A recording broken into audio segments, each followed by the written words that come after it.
बड़ी खबर है, बीजेपी विधायक सांसदों की बैठक खत्म हो गई है।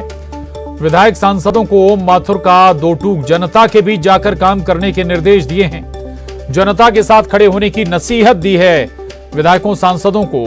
करीब 1.5 घंटे तक चली विधायक सांसदों की बैठक। बीजेपी कोर ग्रुप की बैठक शुरू हो गई है। दिन भर बैठकों के बाद अब रणनीति तय की जा रही है।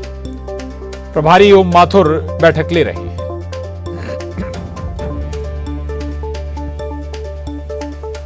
और बड़ी खबर जशपुर से है और चिटफंड कंपनी का डायरेक्टर गिरफ्तार किया गया है जशपुर में, जहां लाखों की ठगी मामले में गिरफ्तारी हुई है। जशपुर में 17,50,000 रुपयों की ठगी का आरोप है। 4 जिलों में 4 करोड़ से ज्यादा की ठगी का आरोप लगा है।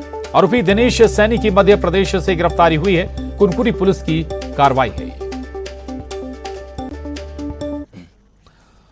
आगे बढ़ेंगे। मंत्री शिव डहरिया ने बीजेपी पर पलटवार किया करते हुए कहा है कि भानु प्रतापपुर उपचुनाव में बीजेपी उम्मीदवार ब्रह्मानंद नेताम पर मामला दर्ज है। उन्होंने अपने चुनावी हलफनामे में इसको छुपाया है।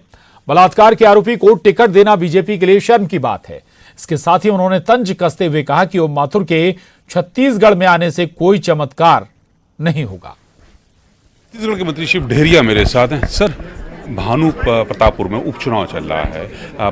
बीजेपी आरोप लगा रही है जो भाजपा के उम्मीदवार हैं उनके ऊपर जो कार्रवाई की मांग की जा रही है उसके पीछे कांग्रेस का हाथ है। वो कहते हैं कि केस तो उनके खिलाफ 3 साल से दर्ज है। कांग्रेस ने उनके खिलाफ कार्रवाई क्यों नहीं की? अब चुनाव के समय पे इस तरह की बात करना, इसके पीछे कांग्रेस का बड़ा षड्यंत्र है। ये आरोप भाजपा का है। देखिए, चुनाव में अगर आपने कभी अपराध किया है तो उसकी जानकारी आपको एफिडेविट में देनी रहती है।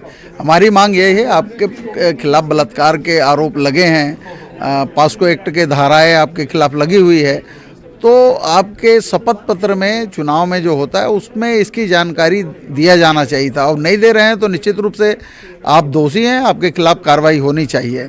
और भारतीय जनता पार्टी ऐसे लोगों के, उनके पास कोई अच्छे कैंडिडेट है नहीं कि अब इस तरह के बलात्कार के मामले में जो लोग शामिल हैं ऐसे लोगों को टिकट दे रहे हैं, तो निश्चित रूप से ये शर्म की बात है भाजपा के लिए।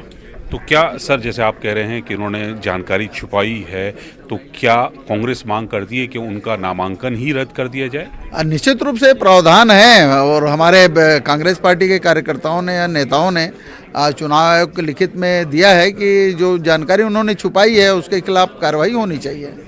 भाजपा के प्रभारी ओम माथुर भी रायपुर में है। छत्तीसगढ़ में वो पदाधिकारियों से बैठक कर रहे हैं, संगठन को मजबूत करने के लिए गए हैं और 23 का विधानसभा चुनाव की तैयारी। तो क्या आज कुछ लगता है कि इस मामले में कोई बड़ा फैसला भाजपा की तरफ से आ सकता है? देखिए, भारतीय जनता पार्टी के पास न कोई मुद्दा है, न कोई विजन है, न कोई उद्देश्य है छत्तीसगढ़ में, ना वो कुछ करने की स्थिति में। और ओम माथुर जी भी गए हैं, इसके पहले जितने प्रभारी थे सारे बदल डाले। 2-2, 3-3 बार इनके प्रभारियों की बदली हो रही है। CLP बदले जा रहे हैं, प्रदेश अध्यक्ष बदले जा रहे हैं, जिलों के अध्यक्ष बदले जा रहे हैं। तो यही प्रक्रिया उनमें चल रही है कि लोग उनको पूछते हैं कि आपने इतने दिन तक क्या किया, तो उनके पास कोई जवाब नहीं है, इसलिए वो अपने पदाधिकारियों की बदली कर रहे हैं। और मैं नहीं समझता कि ओम माथुर जी आए तो वहाँ कोई चमत्कार कर पाएंगे। तो शिव डहरिया साहब का दावा है कि उपचुनाव में कांग्रेस की जीत होगी। साथ साथ ही उन्होंने बीजेपी के उम्मीदवार को नाम वापसी की मांग की है क्योंकि उन्होंने जानकारियां अपने शपथ पत्र में छुपाई हैं। कैमरामैन योगेंद्र के साथ नई दिल्ली से अशरफ काज़मी, न्यूज़ 18। और बुलेटिन में बस इतना ही। खबरों का सिलसिला लगातार जारी है।